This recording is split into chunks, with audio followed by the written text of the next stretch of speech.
Penculikan anak di Kota Makassar jadi perhatian publik. Penculikan tersebut terjadi saat ayah korban berolahraga di Taman Pakawi Sayang, Jalan AP Petarani, Minggu, 2 November 2025, lalu. Posisi anaknya sedang bermain di area taman sembari menunggu ayahnya selesai berolahraga. Namun kejadian tak terduga menimpa, anak tersebut hilang tanpa diketahui jejaknya. Dari rekaman CCTV yang beredar, anak tersebut dibawa oleh seorang perempuan berambut panjang. Perempuan tersebut juga membawa 2 anak, perempuan dan laki-laki. Kedua anak tersebut diduga anak dari pelaku. Informasi yang dihimpun, pelaku sudah ditemukan namun keberadaan anak, korban, belum diketahui. Saat ini pelaku sedang dalam proses pemeriksaan di kepolisian. Sementara 2 anak dari pelaku tersebut telah diserahkan ke Dinas Pemberdayaan Perempuan dan Perlindungan Anak, DEPA, Kota Makassar untuk mendapat pendampingan. Kepala Bidang Perlindungan Anak DEPA Kota Makassar, Isnaniah Nurdin menyampaikan, kedua anak tersebut berada di rumah aman milik UPT PPA. Tadi malam itu kedua anak dari pelaku penculik anak ini sudah kita lakukan. Tapi ini anak dorang sekolah Bu atau tidak? Ini yang sebentar ini yang kita Baru. ya, karena semalam kan kita tidak banyak berinteraksi dengan anak, tidak, karena kondisinya juga sudah sangat lelah, tengah Betul. malam mereka sudah mengantuk sekali nih. Jadi kita langsung bawa saja ke ini, rumah aman. Pagi ini baru kita Artinya kalau korban Bu berpindah tangan Minggu dia kalau karena belum ditemukan. Kalau itu yang soal korban apakah sudah berpindah tangan atau masih dalam penguasaan pelaku, nah itu kita bisa tanyakan langsung ke teman-teman di kepolisian yang menangani kasus ini.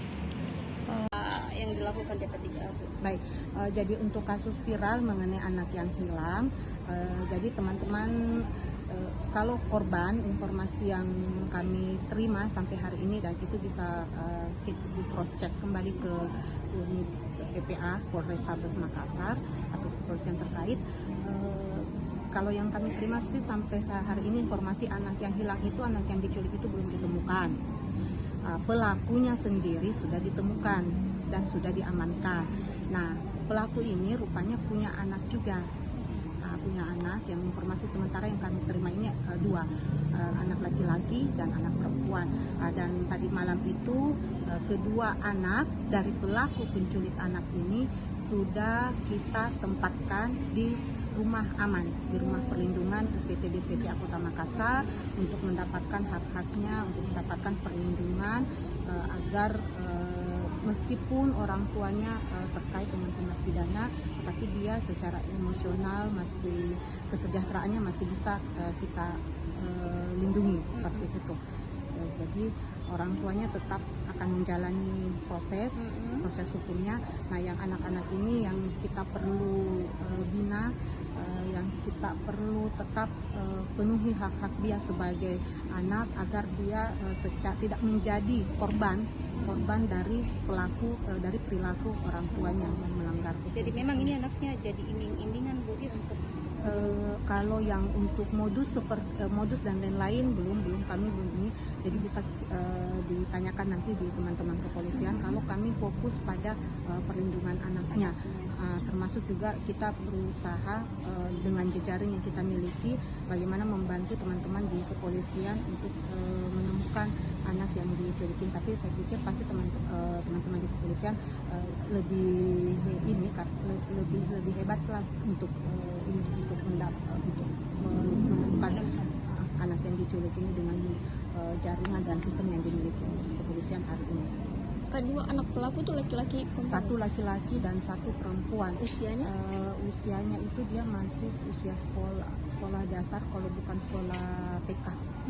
Dan tadi malam sih sekitar jam 12 malam itu diantar dari Polrestabes, dijemput lalu diantar ke UPTD PPA. Nah, karena kondisi sudah jam 12 malam, kondisi anak juga sudah lelah secara fisik, lelah secara mental, jadi kita tidak banyak berinteraksi, kita langsung antarkan ke rumah aman, dan setelah ini pagi ini mungkin kami akan mengecek lagi kondisinya seperti apa. Tapi yang kami pastikan bahwa anak ini harus tetap terpenuhi hak-haknya sebagai anak meskipun ibunya adalah pelaku penculik. Ada konseling ke kedua Ya, anak itu? kemungkinan itu akan kita lakukan. Tapi ini anak dorang sekolah Bu atau tidak? ini yang sebentar ini yang kita lihat, karena semalam kan kita tidak banyak berinteraksi dengan anak, tidak, karena kondisinya sudah sangat gelap, tengah malam mereka sudah mengantuk sekali. Jadi kita langsung bawa saja ke rumah aman. Pagi ini baru kita Artinya kalau korban Bu berpindah tangan begitu? Kalau itu yang soal korban apakah sudah berpindah tangan atau masih dalam penguasaan pelaku, itu kita bisa tanyakan langsung ke teman-teman di kepolisian yang menangani kasus ini. Download Tribun X sekarang, menghadirkan lokal menjadi Indonesia.